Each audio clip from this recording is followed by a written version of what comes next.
because all right, we apologize for the technical issue. We are back again with the training with Ceprass on local government. An example in council here. Local government councils that are here present is the Kanifi Municipal Council, the Banjul Municipality, and then of course Brikama Area Council. So we are going back to the contributions by the councillors here representing the different councils. We will go to the laws because our act says so. There is sections that code that we can do our job. We are not saying we're going to be fighting, but the right process. And those process, when we follow it, we are doing our work in KMC. And I think that act, local government should use that act so that our work can be done. Without that subvention, we still can progress to our work. That's my take to that. Yeah, yes. All right, thank you very much. My take is, in order to be able to advocate for increased support from government is, because it is in the Local Government Act, it is a law. So I think councils should take government to court for this. Council should take government to court? Yes. Yes, they can be dragged. They should be taken to court because I mean it is in the act. It is a law. So it is a violation of the law. So when you violate the law, I think it is proper if you are taken to court. Then the courts will judge. And I believe if they are taken to court, the councils will win, obviously. That's my take. Yeah, let me take a man who there is.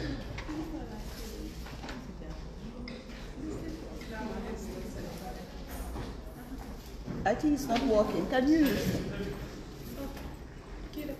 Ah, okay.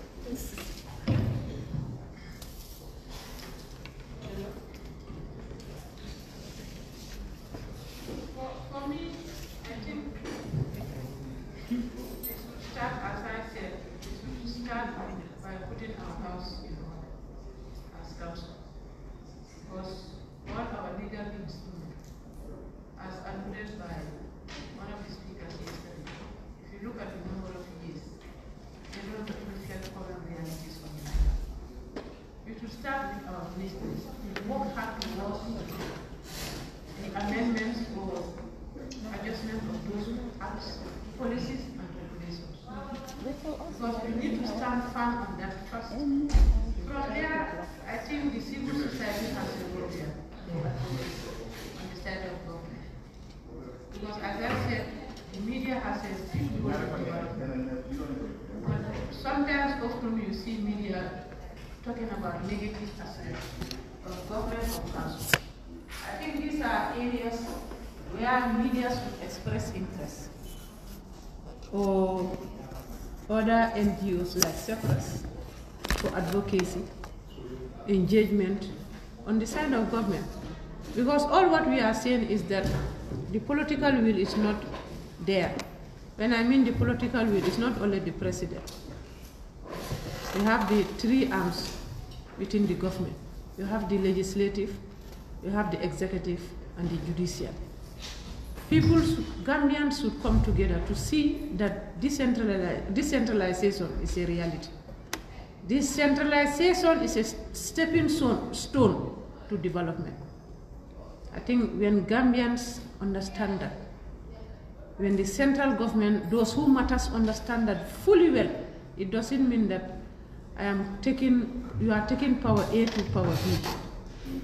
This is about nation building. This is about development. And the other thing is the mindset of Gambians. Look at our education curriculum. Even the university, I wish Banna was here, Dr. Banna, whether these are some of the discourse that they do at university level. These are research that people should have interest into, to build into, so that not this generation, probably the generation coming on board, or we can even start the change. Who brought in the decentralization? It's the former government, isn't it? It started with the former government. When this current government come in, the process should continue. But even if you look at the policy, the decentralization policy, probably the Ministry of Local Government can shed more light on that. It's owned by ministry and the councils. But the powerhouse is where? Central government. They should understand that decentralization is the stepping stone to development. Even if you look at the world's agenda, go to the UN system, you go to the AU, the African Union that they are calling for, the APRM now, which they are advocating for. Without decentralization, empowerment of these councils, development to achieve development is going to be slow. So these are the realities. We should start from ourselves. To me, let's work on our regulations, our policies, our acts. Then we'll stand firm as councils, not as individual councils. And we avoid sectoralism, we avoid institutionalism, we avoid individualism. Most often time, when we go out, people talk about my council become an area council, my council KMC, my council BCC, my council BASE. We often forget about the local government fraternity. Why can't we come together? We advocate for those laws to be changed. Because this is where we should start. From my own humble opinion. When we start the ball rolling, everybody should get on board. Where is the media? How many people are doing the advocacy that the country needs to move forward from A to B, and what are the best approaches to development? How many people even understand local government? It is just nowadays that people have built interest in local government, but by then people don't care. Even our own colleagues from the central government, some of them, they don't understand our roles and responsibilities. Often at time, you will even hear them, are you also paying your rates as a citizen? How many of us are paying our rates? But it's easier to say we are corrupt. We have corrupt officials at Birkama Area Council, or KMC or BCC. But how many of us are paying our rates, and how many of us have interest to know what is councils going through, what are their roles, their responsibilities, or they made a SWOT analysis of council, knowing our strength, our weakness, our opportunities, our threats. So the advocacy should start from the up. We should not be rivals. Senegal, they have the toughest politics when it comes to politics, but they also have the civilized development when it comes to development, irrespective of who is in power, be it a mayor or a president. So why can't we change our mindset? Yeah, so I want to draw a copy here, give my perspective, and then we get into the slides. I think at the end of the presentation, I'll be very fast, and other comments and questions and so on. Now, I've heard you well. So I think it is important to note that in terms of our resource mobilization, as councils, we are limited. So it will be important, as been alluded to by Madam Bojan, that we look at our legal instrument, the legal framework, to ensure that they are talking to each other. Because oftentimes, you see, there is always a conflict with our very laws that we have. And this is hindering our development process, especially with regards to revenue mobilization. And again, I think it is also important that we explore strategies such as, as councils and central government, we are not enemies. So there should be that kind of collaboration. Let us talk to each other. Let us lobby. It cannot be confrontation all the time. That is my perspective. Let us work together, because at the end of the day, either the council or government, they cannot work in isolation of each other. But the moment talking is done, some of the areas, we're talking about, the government, central government, the local government become at loggerhead in the market and so on. But we need to talk, engage the relevant authorities, make them understand. At the end of the day, the ultimate aim is to improve the lives and the livelihood of the Gambians. That is the ultimate aim. So that is very important. So in terms of, mitigating impact of political interference, I think it is also important as councils that we establish clear protocols for political neutrality within council.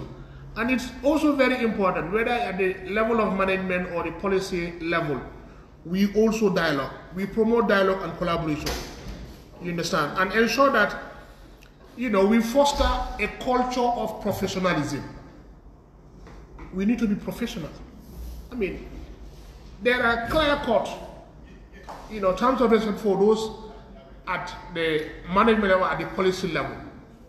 At councils, that kind of dialogue, because what I observe is the problem even starts within the councils themselves. You can see always, either those at the policy level or at the admin level, at loggerhead. Unless we talk to each other, unless we understand the way of operation. That is why it is also important, a session like this, capacity building, to orient ourselves for our roles and responsibilities. Sometimes we don't even know what are our roles. So this is very important, because at the end of the day, we want the impact of our intervention to be felt by ordinary people. With all this trouble here and there, it is the ordinary people that suffer. That need to be taken into consideration. And in terms of, I have also discussed that the main, revenue streams of the council are given to other institutions. So if you like, the councils are more or less being handicapped. They have limited options to generate revenue. So what do we do?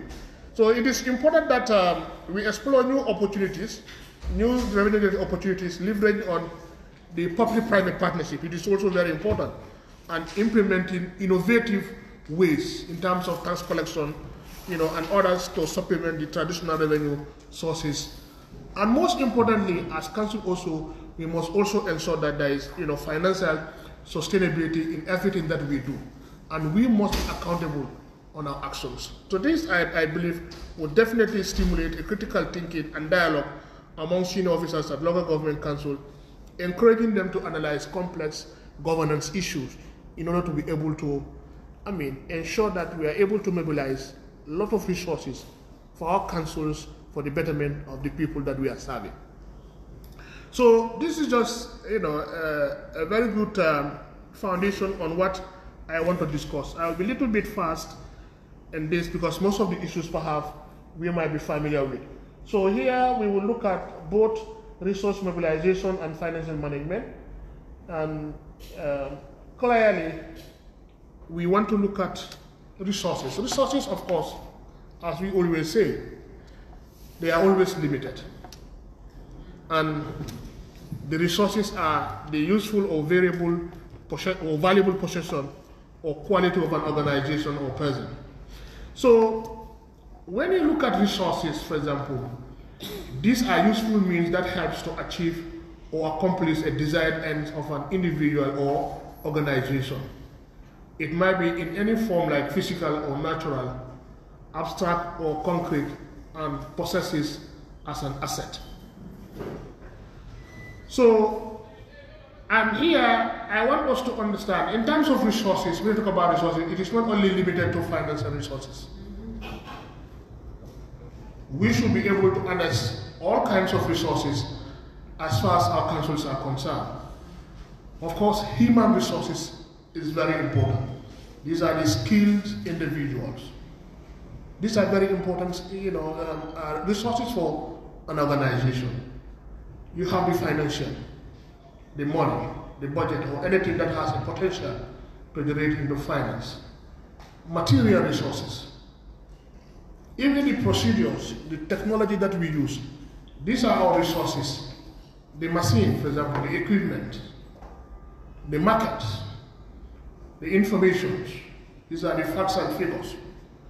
These are very important resources. Sometimes you see, even at our councils, most times we do not even know the potentials in terms of revenue because we do not have records. We do not have records. You know, most times we tend to get into a guesswork. We don't even know the potentials within our regions that we are having. So you see, these are very important resources that we need to tap. You see, so we have, as council, have to establish, especially our, you know, revenue-generating activities, if you like, within the councils. We need to establish those things. Sometimes we do not even know the number of businesses that we have within our jurisdiction, for example. So these are very important resources as council that we need to get it right. It will help a lot try to, you know, help us figure out some of those potentials. The time, the natural resources. These are all important resources as far as councils are concerned. Now, we said resources are always limited. Resources are capital or assets. Resources are vital components for managerial or development activity, and resources are capital generating and transformative objects. Now, that leads us to our main discussion today, that is on revenue mobilization. How do we mobilize revenue, for example? And earlier in the case that I shared with you, we have identified some kind of limitations as far as the councils are concerned. In the past, the councils had access to a lot of revenue streams, but those things are no longer existing. You know, they are either taken from the councils and given to other institutions. And this has deprived the councils of the needed resources to go about their implementing the projects for the people that they serve.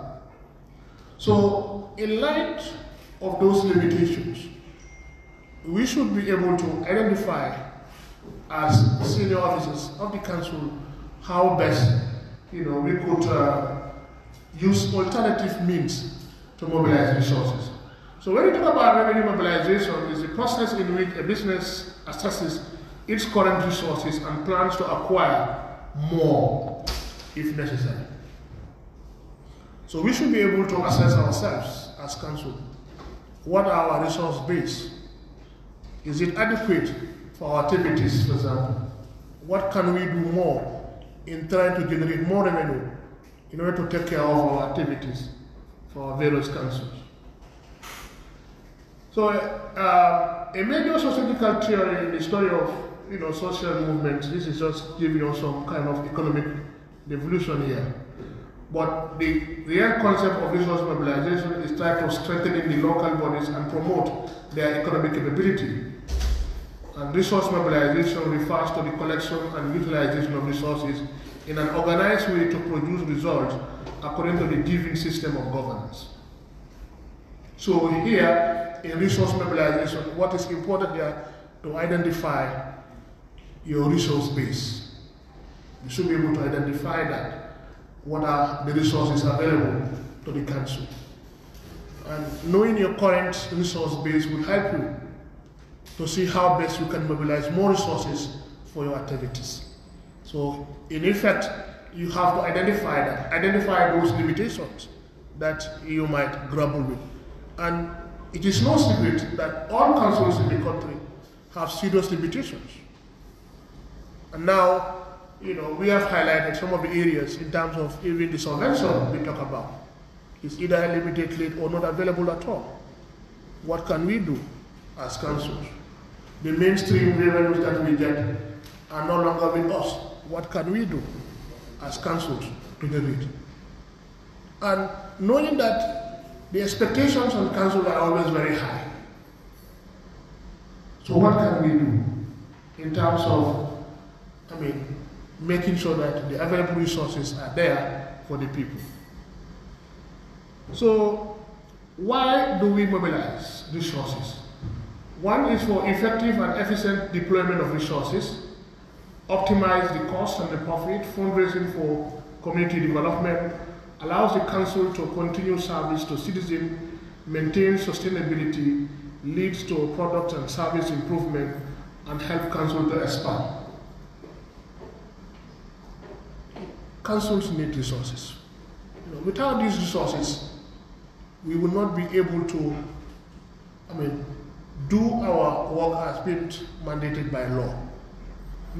There are a lot of issues that the council should do in terms of the welfare of people and even sustaining some of the projects that the councils are doing.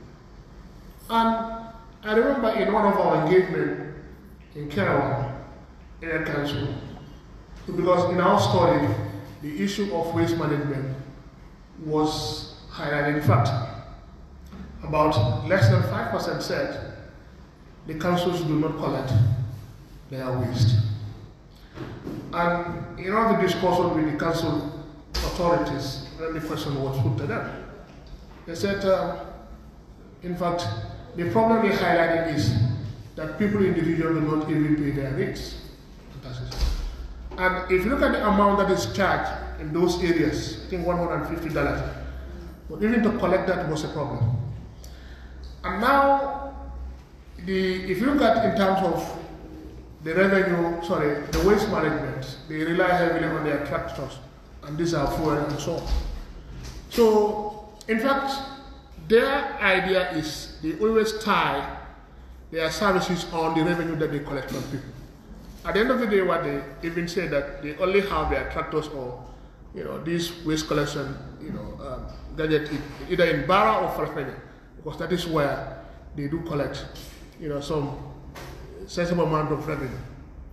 So you can see that councils are quite limited in terms of resources, and that is even hindering in terms of their operations, for example. So, but then we always have to find a way out as councils how best we're going to mobilize, and that is why in this training, we have put aside a special module on proposal writing, because we always believe that one effective way of mobilizing resources, even though our traditional stream has been taken from us, but we can always get into the public-private partnership that can also help. These are alternative ways the council can. Yes. Public-private partnership is centralized at the Ministry of Finance. It's also there are obstacles for council to get into access to this aspect. We have in this council we've tried many aspects to work. Even though a partnership scheme for the dump site backward to be transformed, it's not an issue. We cannot get.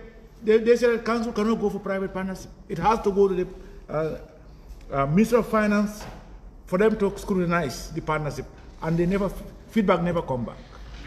So there are so many obstacles. Galga have to take their stand, and then as a body, represent the council fully, look at what benefits the council, let them communicate that well, and then be accepted politically, so that things can work. But certain things, honestly, politics has a big role to play. That is why the case itself has started some of this problem. I know when we start this deliberation, the issues highlighted in the case study will definitely come to light. But again, just like I said, let us not leave out dialogue. Let us always communicate. Let us communicate. Sometimes what I've realized is, either the central government or the council relying on a particular clause of any other law, thinking that they are always on the right path. If you look at it, each of them will have their own point, whatever. But what is important is we really have to dialogue. We really have to collaborate. We really have to talk. It cannot be, always confrontational to say that, the government is, but let us engage them. Tamara, yes? Yes, for me, I am a different school of thought. Okay. And I beg to differ. Our revenue streams have been taken away from us.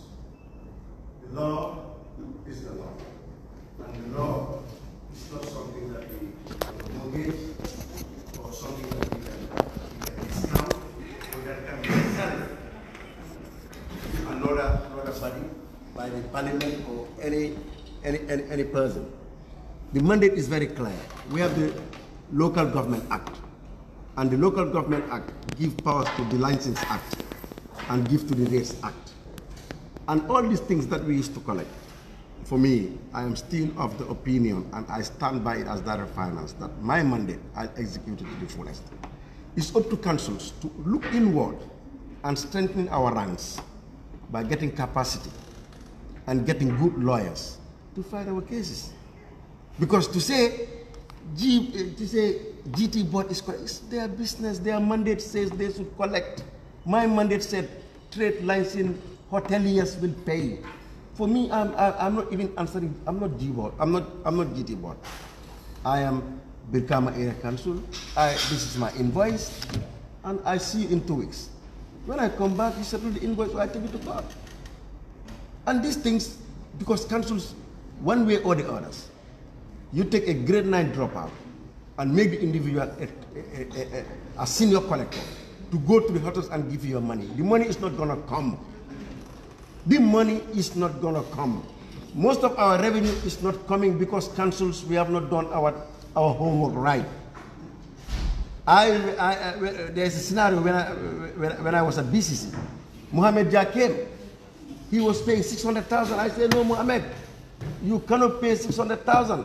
And he brought me letters, one from the deputy CEO then, waiving certain things for him. I said, no, not me, not the CEO, not the mayoress can waive anything for you. The law is the law.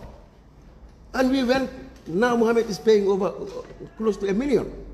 And he agreed, gentleman. He said, whatever I owe, I'll pay. But again, let's look at it as councils. Put the right people in the right position, the people that can go and bring your revenue. Put them in the front line to go and collect your revenue. But the revenue is there. We are not collecting it. We are not collecting our revenue, or we are not putting our defense correctly. And what is preventing us from going to court? Jah Oil is supposed to pay me 5 million. Why am I settling for 1 million? And it's black and white. It's not me saying this. The law is older than me. But councils are not going to court. Or sometimes when we go to court, we don't organize internally. We miss our steps and all those things. And these things. Mr. Kamara, yes. I still believe that the courts could be the last resort. Yes. It's important because the biggest problem in the country now is the laws. I mean, I look at here that the laws itself, the legal framework, are not even speaking to each other. I mean, there is clear conflict in the laws. I mean, you will argue that, the act is there for us, clearly. You also have other acts that also say differently, for example. And this is what, others are relying on. We've agreed the revenues, most of the revenue stream councils used to enjoy, like the sand mining is now with the geology. I mean, the hotel, GT board, and so on. But it doesn't mean that we will have, as council, fall our hands. There are other alternatives we could pursue. I mean, there are other alternatives, and then also some innovative ways. Try to raise revenue for the councils. And most importantly also, to ensure that the leakages that we have in the system are also blocked. There are a lot of money that the council loses because of the leakages. These are things that we have to admit as council, put in place right mechanism and work towards, mobilizing right resources. When it gets to the wall now, perhaps maybe we can move to court. But we also have to dialogue with government, the central government. It doesn't mean that you are trying to whatever, because it's like the council also want to show their supremacy, for example. At the end of the day, the councils are also on the central government. But we must dialogue. I mean, when that fails, perhaps we can result into legal action. Otherwise, we will get into this legal battle and we will end up achieving zero. And that will be at the detriment of the ordinary people. Yes, madam. Yes, like you said, getting the right resources, that is having the right people to take care of the needs of the council. Because you cannot have people working for council. They don't even understand what the act is saying. So for councils, we are limited because sometimes you don't have the power to employ the right people. you can only employ from grade 1 to grade 5, I don't know, grade 1 to grade 6.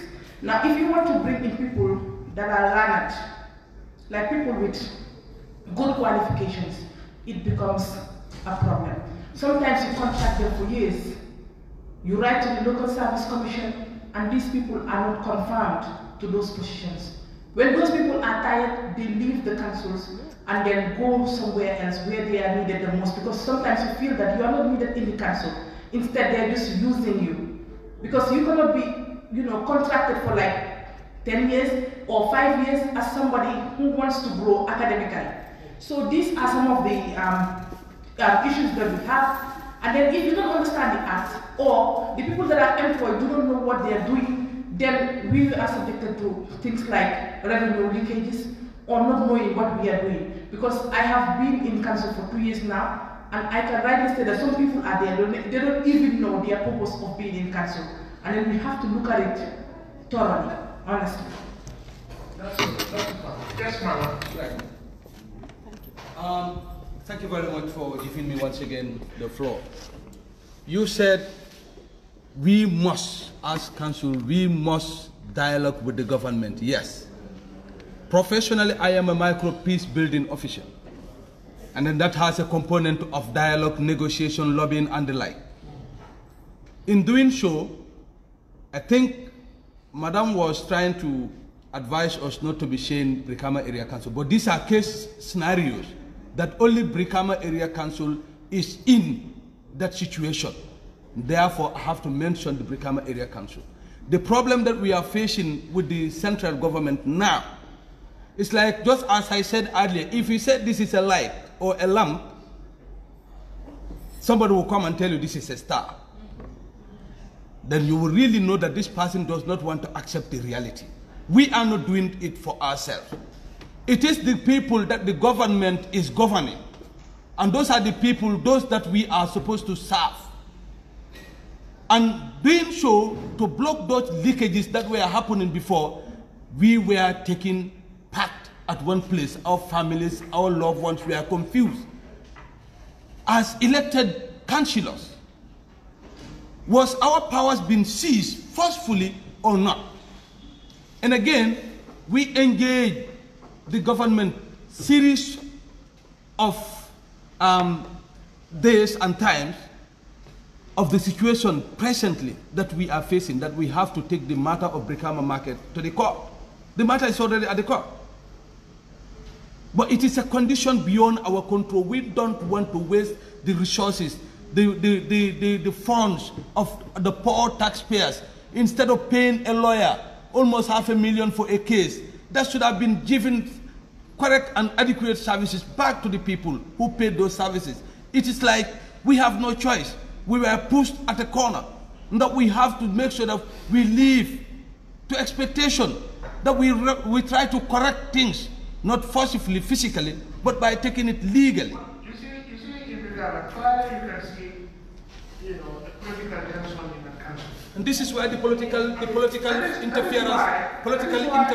is hard came to play.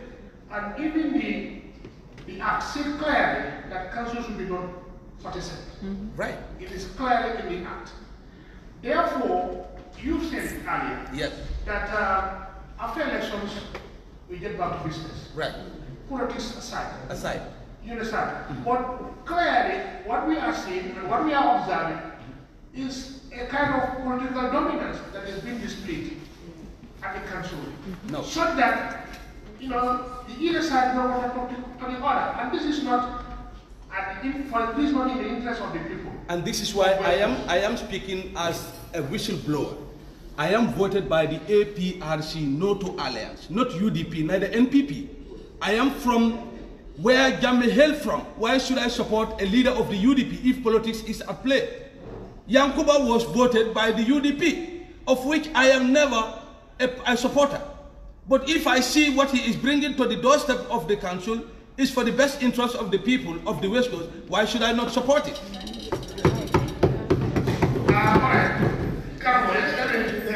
Okay, thank you so much for giving me the floor. I think these sessions are very educative and interactive. But the most important thing, just like you mentioned about resource mobilization and the PVP, at KMC, our own level, because we know the issues we are having with the central government. Though we just think like we are all Gambians and so on, but there are certain jealousy things that is going on. For example, if we are doing good things, they are saying that, okay, KMC is doing that, but the central government cannot do that, or they are not doing that, they feel jealous. They try to see by all means how to stop you. For us, our this Bali project, the time we know that we are about to start it, the concept came into more than 5 times. I think the admin director was here, at that time he was the CEO. Because of we were having push and pull with them, I think the former finance director too was here, Serif. So the concept keep on changing. Even before we in fact start, the time in fact the fleets were in the Gambia here, before we start the project, in fact the concept also came. So now we just say that it is a separate project from KMC. The project is going to be run for 3 years. That's what helped us. But even though we were in fact forced to pay the tax, can you imagine from 2019 to date, we all know the price of fuel increased. But our fee is, we maintain it, $10, we don't increase it. Again, that one was successful. Now we want to go for the road project. Can you imagine, since our first time, we want to start the road project, but we were having push and pull somewhere.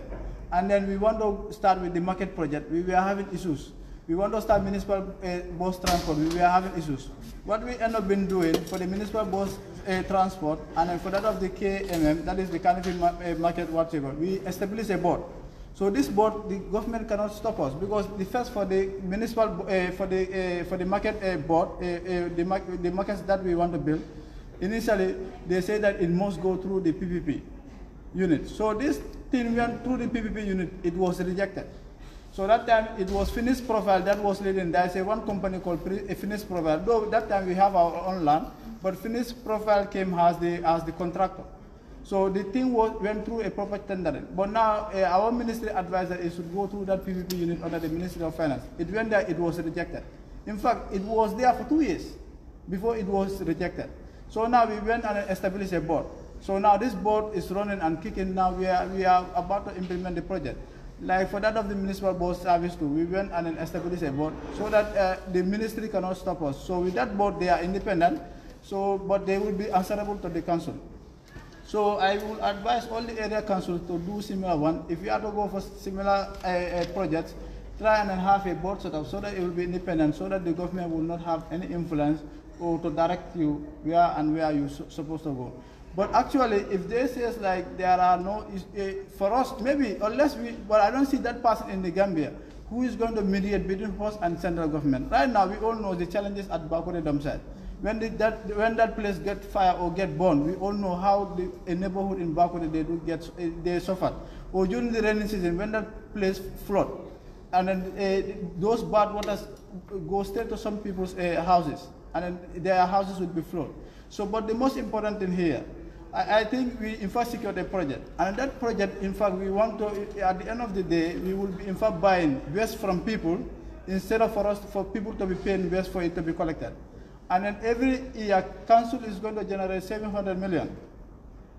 That is the purpose. And then this particular company, it was in fact the central government, through the Ministry of Land, that in fact contact KMC with this particular company. So we went up to the finishing stage. So now those people say that now they should give us only a title deed. Can you imagine? For them to say that, okay, 𝒂𝒂𝒏 site belongs to KMC, or 𝒂𝒂𝒏 site have a user right for KMC. Now, about 1 year now, we cannot get that document, and then those people are frustrated. We are losing the project. At the end of the day, all the fund or all the benefit that the residents of KMC, and then can you imagine?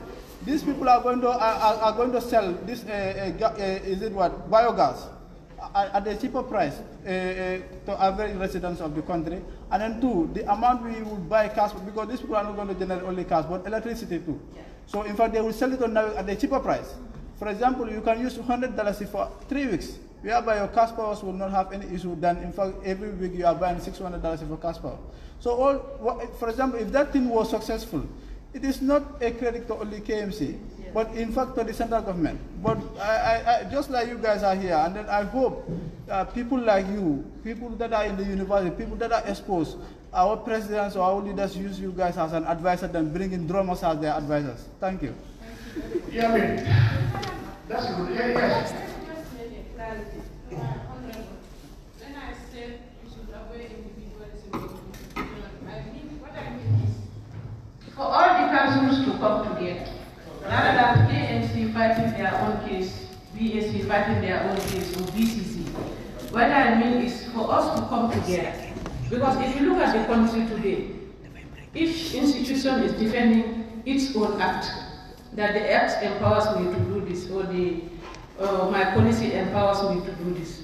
So when I said we should stop that, I mean we should come together as councils to avoid individualism, like defending BAC, defending KMC, or defending BCC. Because in unity, there lies strength. But if you fragment and start fighting the case of KMC, BAC, this is what I mean. I don't mean that you should not mention, because we have individual differences, but our common interests are greater than our individual interests. Because if you talk about waste management, it touches the three councils. Even the rural councils are now facing such issues. You go to Kerewan, you go to 𝒂𝒂, you go to 𝒂𝒂. They are facing the same similar issues. Even land, if you look at the land policy, I think it's all about, that is hindering KMC and recover.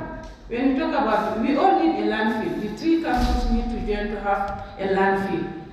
Because in the KMC waste alone cannot feed that project. We need all the waste from the greater value. So even that landfill is a problem. Even government itself doesn't have power. What I mean is it doesn't have power. Because the Land Act, the land policy, we don't have a land policy. It is just that the ministry have just started, they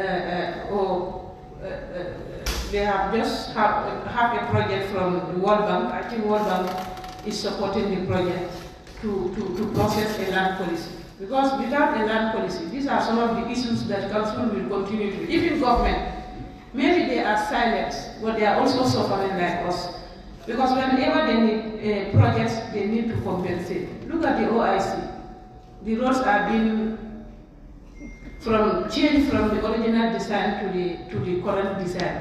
It's all because of land issue. So these are some of the issues that we should come together as councils. When I mean it's individualism or institutional, because this is the tradition of Gambia. Each department wants to defend its own department. So we don't look at Gambia holistically, and we don't look at development holistically. This is what I mean, Honorable. Thank you. Thank you, yeah, okay. I'm the grandchild of the My hand has been high for long. Yeah, sorry, you can talk now. I don't know whether you are siding with the government or with the council, or you are neutral. Who's neutral? I think you are neutral. Ceprass is neutral. Yeah. Yes. I think it will be starting from, I think you made mention of discussion. There should always be discussion, engagement, dialogue. That is what will take to the next level. Yeah. I also support that one. I think you should think of another training where the government and the councils will meet in that training. Interface. And then we have that interface interaction where we will share our common challenges and problems that will foster our relationship and bridge certain thing. Because if you look the temperament of people who contribute, a lot of people have been having the pain of how the relationship is. It's not that smooth. Then I think when we have such forums, it will be very good. That's one. Coming to the resource mobilization, for me, I'm looking at the councils can create wealth in terms of resource mobilization. See, wealth, when it is not there, you have to create it. How do you create wealth? You have to invest. Your investment today, we should not rely on tax alone from the people. Councils need to own assets. They need to do investment that will bring return on investment. Not only capital and social project. People say, thank you, Abaraka, we are happy now. We have passed that level. We should also survive. Your lifeblood is when you also have a cycle of wealth. So how do you do that? That cycle of wealth, you can have land, you can create hotels, you can have restaurants, you can have what they call estates, you can have housing, you can also have other agricultural investment that will assure you that you do not only rely on the traditional sources of revenue. That's one. So PPP, you've mentioned that is also could be key. So another the issues that will be, if you own those assets, this will also help what they call, one, it will create local capital formation. And what is local capital formation is that, for example, if council have money and want to build what they call a mall, the contractors within council, within the KMC, will have the opportunity to bid and they will win the money. They themselves can able to have, if they are single, they can marry, they can send their children to school, their children can go, they can have a watchman. So the wealth will move around. So one wealth will be able to give opportunity to others. Just even the local council. If you are able to do one project in your locality, your masons, your carpenters, your watchmen, your schools, all of this will be able to get wealth. So another way of getting wealth is to make sure that our rate system, people should bring budget. They will tell you, health sector, this is what we want to put there. These are the problems in the health sector. This is what we want to change. So for example, in the community, if you say this is the road, we need a solar light, or we need electricity, we need a pounding machine, we need a health center. You should tell them this is the cost of the health center. This is where we want to have it. But this is the cost this is the budget we prepared. And how do we do that? This is what we contribute as locals. This is what we look for other sources. How do we do that? Are they going to call only Jalbab? You see, people think like if you are bringing musician or fundraising, it's not only for fundraising, but you want to realize something and put in there. So those with the government, and the government also said this council, wait, what we will do, we will strangle them. No. I think you made a good point. Those are very innovative ways we could always do. And to the first part, I think we've met with the government, and the PS at the time said that they will definitely go by whatever recommendation we will come up at the end of this project. So they are giving that word. I mean, as independent institution, we can always do. That is why we're making this wide range of consultation. We hope that at the end of this project, something positive will happen. So we put all your concerns together. In a meeting with the PS at the time, we put, because we met with all the councils, in an FGD, and then points based were definitely put to government. And they have agreed that they themselves have problem. The government have agreed that. I mean, so if you like, they are also looking for this kind of opportunities perhaps. And I think with this kind of intervention, with this kind of dialogue, something positive can come. It cannot always be, government reluctant all the time. Certainly as research center, we will always do our part to engage them, because, that is the way out. So I just want to learn my point. Finally, because at the ministry, where you have the minister, you see, we have local government and the religious affairs. So it's a very wide ministry. Not one, it has to be structured. That's our recommendation. Because if you bring some minister that is technical, you always focus on that, how to set that, how to settle this with the team. It's never about local governance. If you bring somebody who is good for politically motivated, so every politician will be going to the minister program, he will not have time for local government. What he can have, I'll take them to commission to work with them. So what should be happening? So for us, if that ministry can be broken into, I'm not saying pieces, but so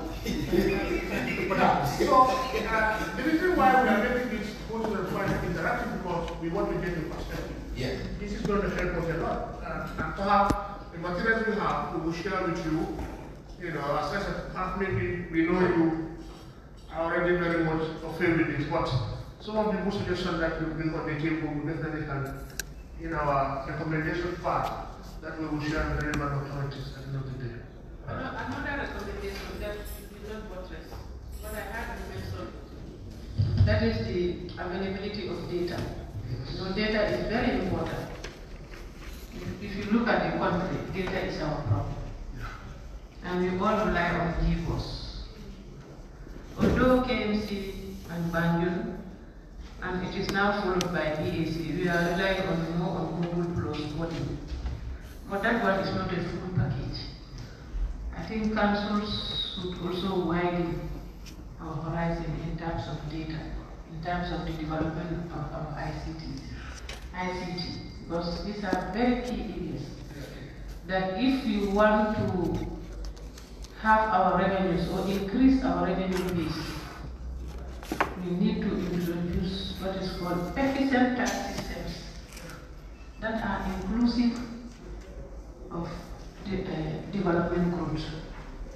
Because if you want to talk about development, when revenues are not, resources are not there, it is very difficult. Because it's not only the revenue aspect. You did mention that we need human resource capital. We all need that capital. You did talk about investment. These are key areas that council should start looking. But the major governance that we need to focus on internally is political patronage, which is also disturbing councils. Like, I'm not saying any council, but these are realities on the ground. The honorable colleague said he is from a different party, But the notion of the people, our people, I don't mean the notion of the ward councillors or the chairpersons or the mayor, but the notion of people that are disturbing politicians is when you have a mayor from UDP, it means the whole council should be UDP. When you have a mayor from NPP, people think that all employees should be NPP. People will start rushing for jobs. I want employment.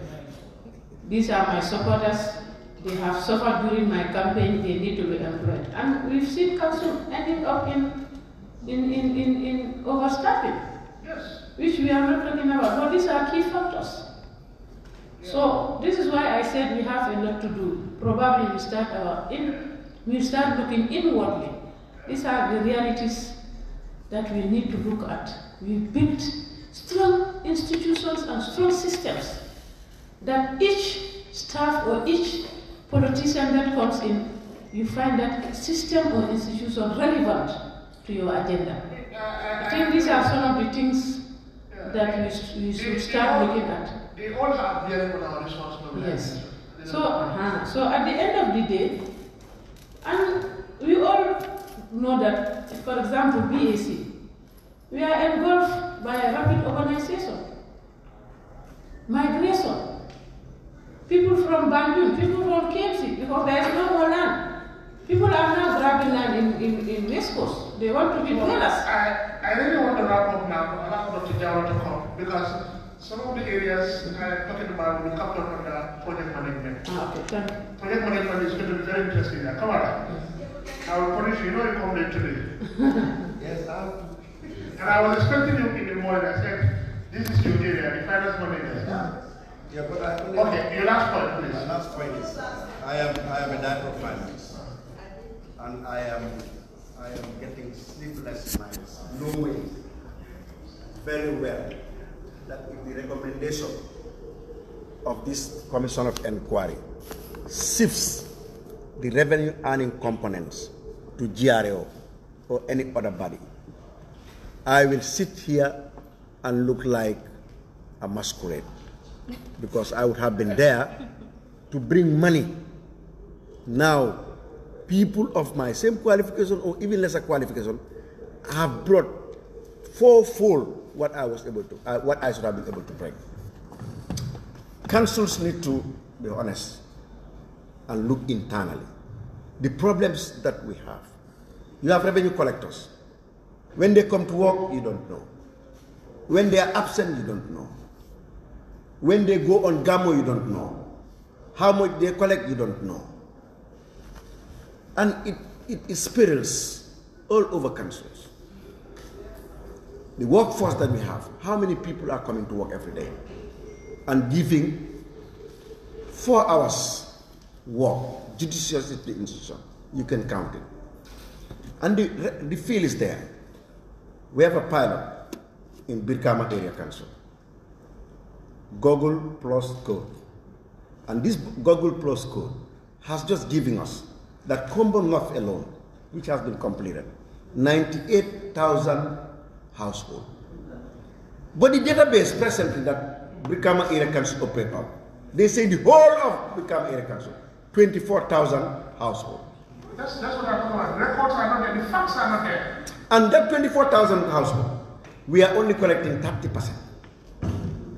Is this a problem of lack of revenue? Is this a problem of lack of our revenue sources? So you see, for me, I told the chairman, hire 300 people because the zones people are not collecting. I acquired my compound in 𝒂𝒊𝒏 in 2004 when I was studying in the UK. Up to this day, I've never seen anybody bring me that pay your rates. So we are not working. It's sad.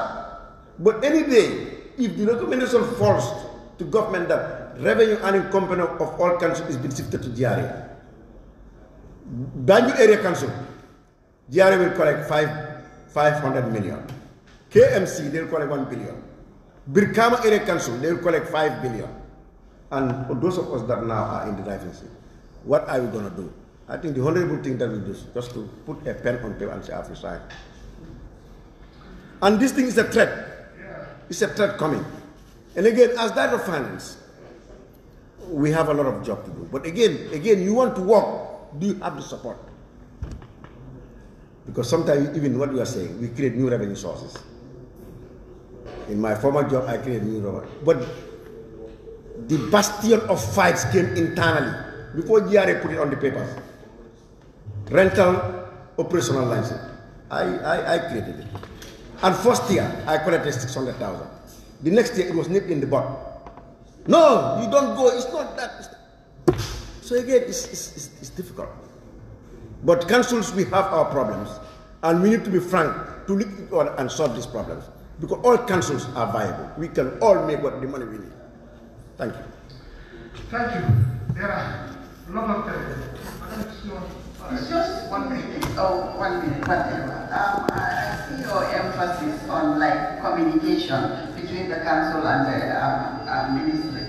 I'm telling you, we are doing it even today. We keep communicating, but they are frustrating us. Through that communication, we will never get to what we want. But we never stop at that time. I think all this is about leadership. We have a leadership problem. And that leadership, we have to change it. And the people have the right to change that leadership. If not, we are not going there. Because if from the top they call it, they are doing the same thing what the municipalities are doing, as my colleagues say, made mention of the council. When UDP become the UDP chair or the mayor, then we have to have all UDP, we all have to support UDP. And that's what's happening at the top there. You have Barrow's government there, they all said Barrow. We all have to support Barrow, but by first even Barrow is not doing it right. And he is not doing it right. So that leadership have to change. And we will change it. Thank you. As Ghanaians. Thank you. So, I remember in Ghana, to avoid all these political tensions, for them, the mayors are appointed, not even elected, so the local council is quite interested, in Ghana, because they felt that there's always a competition between the local government and central government. So to avoid that, they make it as appointed. So, we are pressed with time just to tell you the resource management strategies which we will read when we share this, the 5 different strategies, and of course the principles of local revenue management. It's quite a book, but most of these things are being discussed in our exchanges here. The budgeting process itself, the revenue cycle, and the tips for funding. I also talk about revenue leakages. That is also undermining our revenue base as well, and the weakening factors. So the way forward has also been highlighted by some of you: investment in technology and innovation, collaboration and partnership, continuous monitoring and evaluation. Dr. Jaro will talk about that in his presentation. So then financial management in general, where we have to look at the principles, like, how best we could, put in place some effective and efficient methods. Some of you have already made mention what could have been done and why the financial management principles, the principles that we have to invest in terms of the organizational finances, spending wisely and investing for growth. People have given some kind of innovative means how we could do that. So managing debt responsibly, continuous financial education, assessing and managing risks. These are very important principles that we could always look at, and also put in place some long-term financial planning. So in terms of the best practices that could happen, utilize the most effective financial software and tools. You talk about the IFMIS now. So most of these things we have already discussed. And the council finances, which are familiar, as earlier said, some of the traditional streams have been taken off, and the fear has already been expressed by Kamala. The commission maybe, who knows? Some of the recommendations that might come up. It's quite an interesting thing for the councils. But notwithstanding, I think we should definitely pursue some, very modest and alternative means how best we could. But definitely, as I said, we look at our legal framework, engage, and then see how best we move on. So, in general, this is the finance. We will share this, and some of the issues that I left out will be taken care of by Dr. Jara in his project management, because it has finance component and other M&E and so on. Doctor, I think we can give you the opportunity. Thank you very much, and then it has been quite a very interactive session.